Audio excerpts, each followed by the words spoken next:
Blog Talk Radio. Check out the full episode of this on MENTELLECT Patreon.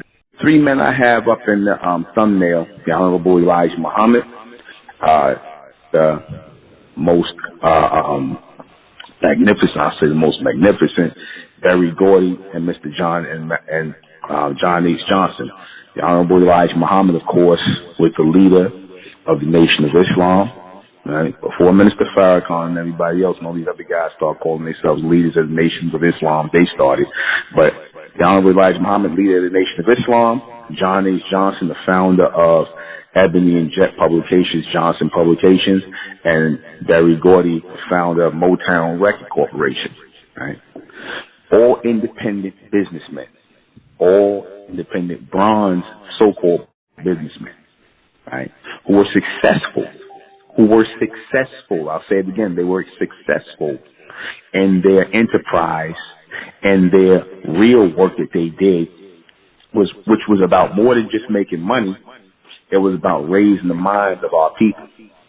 These were great iconic men, captains of industry, who succeeded in a society where everything was going against them, from racism to, prejudicial treatment. Yeah, all of that was going against them because they were labeled so-called black men, which to me makes these men more supreme. You see, it makes these men more supreme because they succeeded in spite of the odds that were working against them. They succeeded.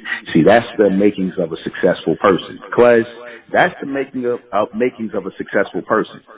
And all of these men, those three men, one is still with us, the great Mr. Berry Gordy. He's still with us. He's out there in California. He's in his 90s. He's still kicking along.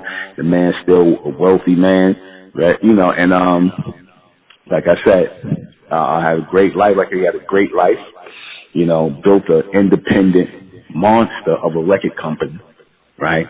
Motown will go down in history as the most celebrated music production company in the world.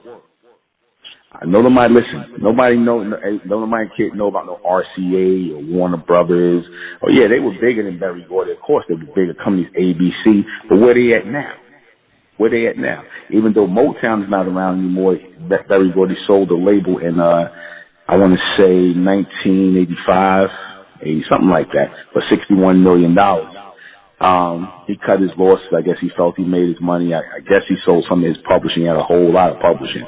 Because for the complete broadcast, you're gonna have to go to MENTELLECT Patreon. Go to MENTELLECT Patreon for this complete broadcast, because it will not, I guarantee you, it will not be on YouTube. Subscribe to MENTELLECT Patreon and join the American Republic. Subscribe to Sister Vendetta's Ethnic American channel, the Wise Men's channel from Brother Enru Janier. MENTELLECT Patreon, of course, subscribe to that. MENTELLECT Women's channel, so subscribe to all of that. And subscribe to High and Mighty Talks on YouTube with NUBEN MENKARAYZZ.